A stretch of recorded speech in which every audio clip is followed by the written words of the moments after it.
ભરૂચ શહેરમાં નરેન્દ્ર મોદીના 12 વર્ષની ઉજવણી હેઠળ તુલસીના રોપાનું વિતરણ કરાયું।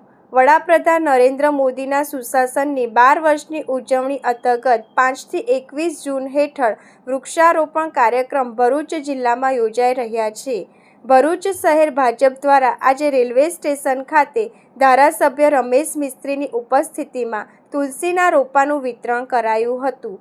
એક પેડ માં કે નામ અભિયાન હેઠળ નરેન્દ્ર મોદીના સ્વસ્થ દીર્ઘાયુની કામના અને પર્યાવરણના જતન અર્થે આ પહેલમાં શહેરીજનોએ વન વિભાગના સહયોગથી તુલસીના રોપા વિતરણ કરાયા હતા, જેમાં ભાજપ શહેર પ્રમુખ જતીન શાહ, પાલિકા પ્રમુખ દેવેન્દ્ર વસાવા, કારોબારી અધ્યક્ષ પ્રજ્ઞેશ પટેલ, નગરસેવકો અને ભાજપ કાર્યકરો જોડાયા હતા।